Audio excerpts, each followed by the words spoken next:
21, 25 through 36. There will be signs in the sun, the moon, and the stars, and on the earth distress among nations, confused by the roaring of the sea and the waves.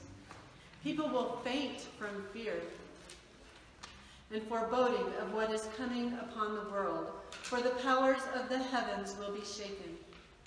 Then they will see the Son of Man coming in a cloud, with power and great glory. Now, when these things begin to take place, stand up and raise your heads, because your redemption is drawing near. Then he told them a parable. Look at the fig tree and all the trees. As soon as they sprout leaves, you can see for yourselves and know that summer is already near. So also, when you see these things taking place, you know that the kingdom of God is near. Truly, I tell you, this generation will not pass away until all things have taken place. Heaven and earth will pass away, but my words will not pass away. Be on guard so that your hearts are not weighed down with dissipation and drunkenness, and watch the worries of this life, and that day catch you unexpectedly like a trap. For it will come upon all who live on the face of the whole earth. Be alert at all times, praying that you may have the strength to escape all these things that will take place, and to stand before the Son of Man. The word of God. Thanks be to God.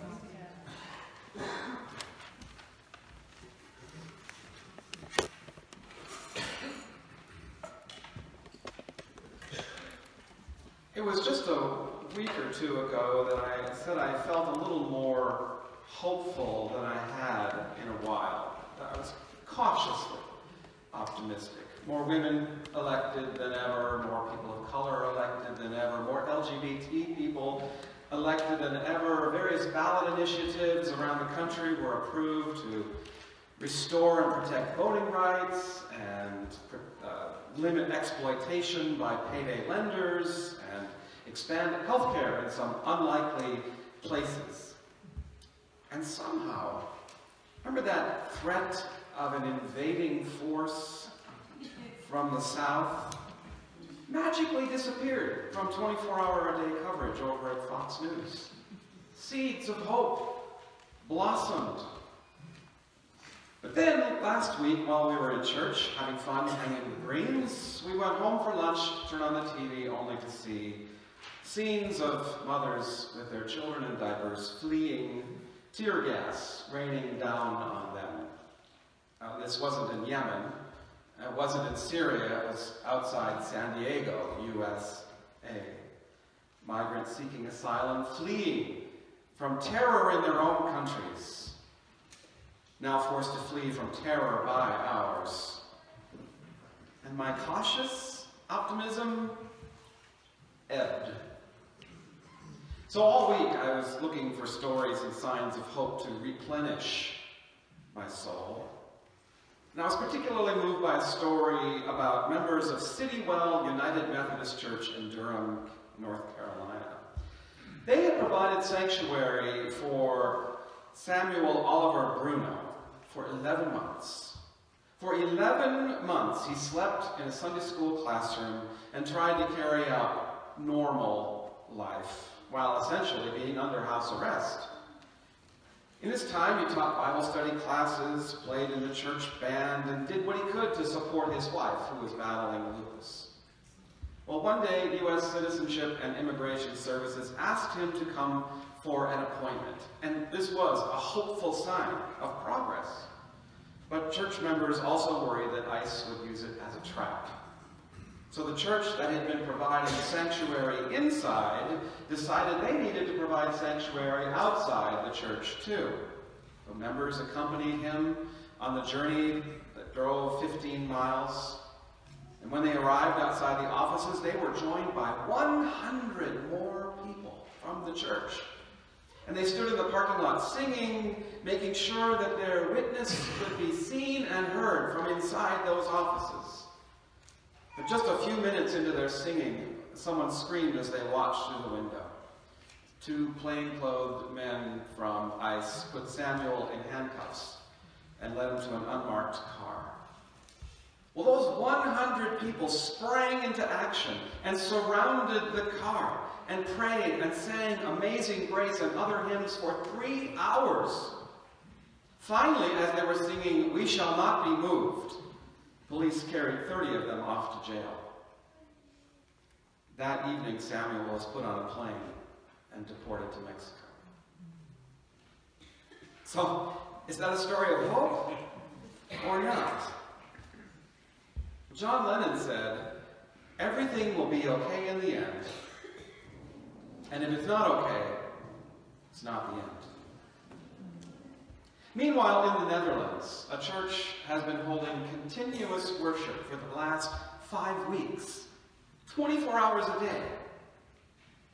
You think a service that may today go over an hour by a few minutes is long. Well, how about a service that so far has been going on for 840 hours straight? Bethel Church in The Hague is protecting an Armenian family that has been part of the community for 9 years. And if deported, they fear the fulfillment of death threats for their political opposition. Now, you may or may not know that sanctuary churches in the U.S., like Citywell, are only protected by a custom that says immigration officials won't enter. It's not by law, but a law in the Netherlands states that a raid cannot be conducted during a worship service. So this church had a creatively subversive idea. But they didn't know how they could keep a service going for 24 hours a day. Well, word of their plans got out, and 420 religious leaders stepped up, and one after another have been conducting what is essentially a filibuster service. Now who knows how long it'll take, or whether it will even ultimately succeed.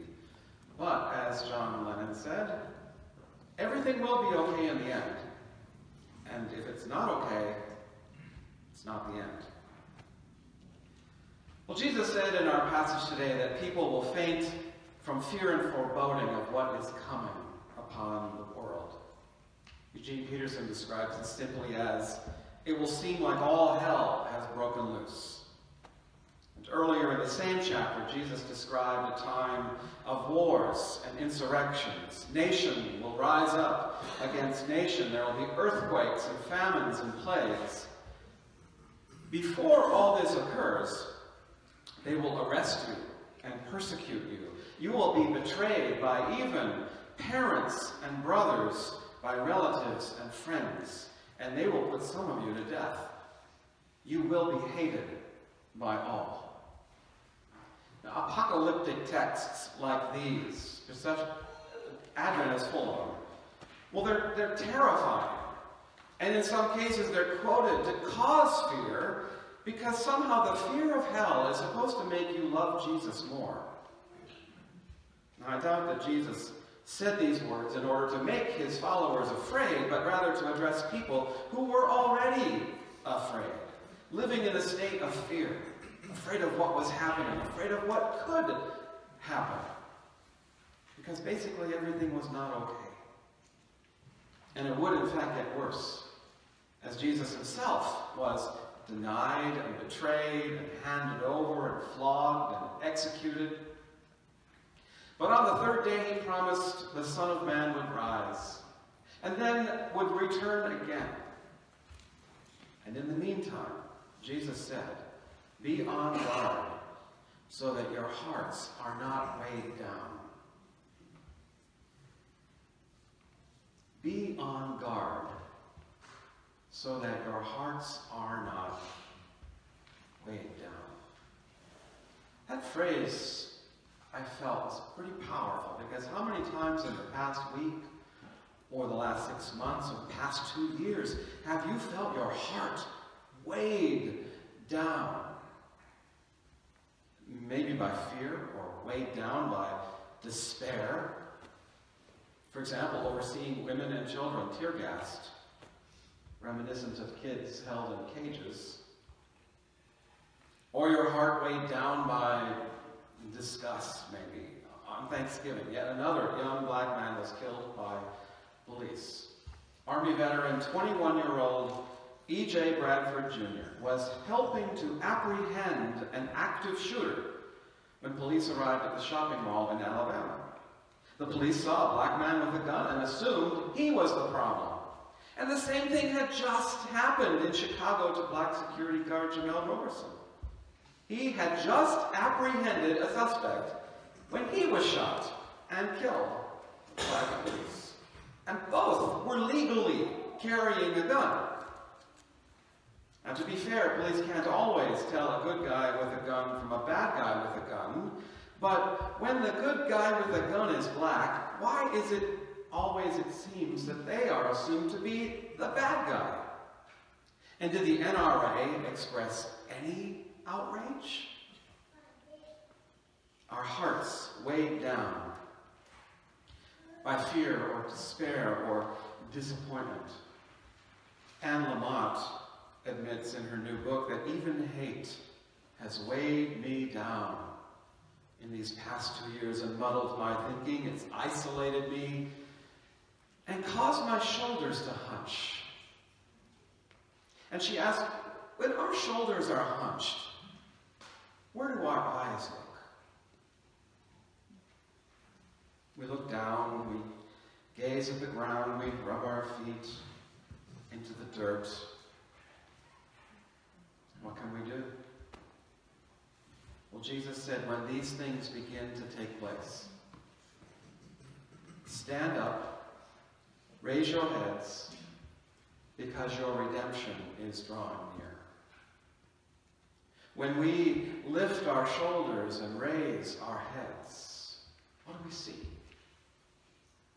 When I raise my head, I see 100 members of Citywell United Methodist Church singing songs for 3 hours while surrounding the car of a man about to be taken away. I look up and I see a small Dutch church in worship for 840 hours and counting. When I raise my head up in church, I look up, I see our second floor, and I think of the offices of Knitting for Peace. Knitting for Peace, housed here, founded by Susan McKee, led now by Kathleen Marsh. If you don't know, they've delivered over 140,000 knit and crocheted hats, gloves, blankets, peace pals, and many more things, all around the globe in 79 countries, and to the women who sleep in our fellowship hall. It's astonishing. And Kathleen said they may even hit 150,000 items before the end of this year. But it was this little story in their newsletter on Friday that made my shoulders really rise. Kathleen and Evan were in Los Angeles and taught 15 former gang members how to knit and crochet, so that these formerly incarcerated men and women could feel good about giving away hats and gloves and blankets and peace pals and more things they had made, instead of being seen as recipients in need. That's hopeful. One more little story of hope. In a small town in southern Mexico, a volunteer from the American Friends Service Committee witnessed a group of poor women bent over an open fire, making soup for more than 2,000 Salvadoran refugees heading north. Catherine Johnson said it was common for migrants and refugees to receive this kind of compassion and open generosity as they journeyed through some of the most impoverished towns and villages in Mexico. While the women served noodle soup from large steaming pots to the passing strangers, others provided free medical care and advice.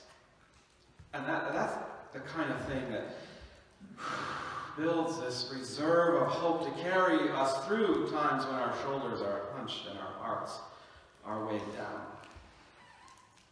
But what could possibly give me more hope than to look up and see you?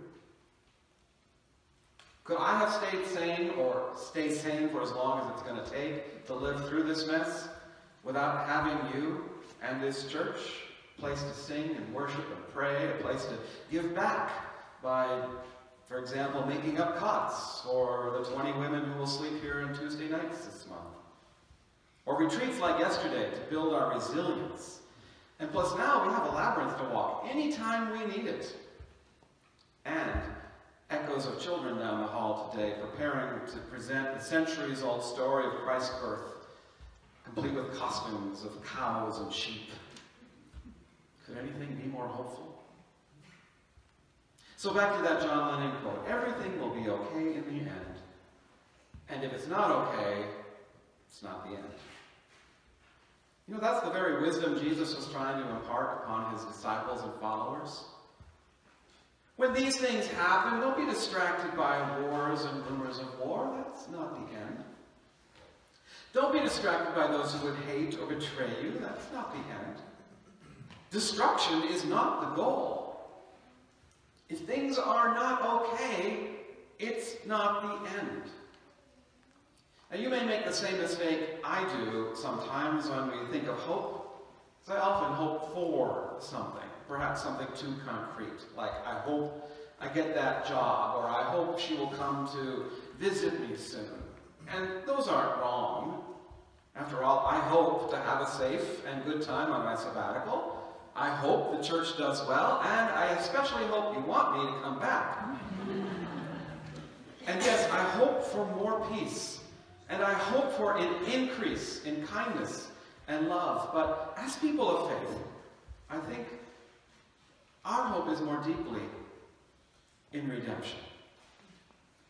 Not simply for these times to end, but our hope is for the redemption of these terrible, fear-filled, despairing, and disgusting times that lead good people to rage and even hate, or even worse, to give up. Redemption is hopeful because it asks, what can change? And believes it will. Hope is not wishful thinking, but our combined action. For example, I hope we learn not to take things for granted, like the rule of law and respect for customs and diplomacy, and for the desire for democracy itself. I hope citizens are never again complacent. That would be the redemption of these times. And a more faithful goal than simply hoping or even praying for an end to this mess. Question is, how can this mess be redeemed? Used for good in the end. Like, why have more women been elected than ever? And why have more people of color been elected than ever? Why have more LGBTQ folks been elected than ever? Why have voting rights been restored in some places and limits placed on payday lenders and health care expanded in some unlikely places? Out of this destruction and death, where Christians were reminded that Jesus rose when things were not okay. But everything will be okay in the end. And if it's not okay, it's not the end. And that is our hopeful good news as we begin the season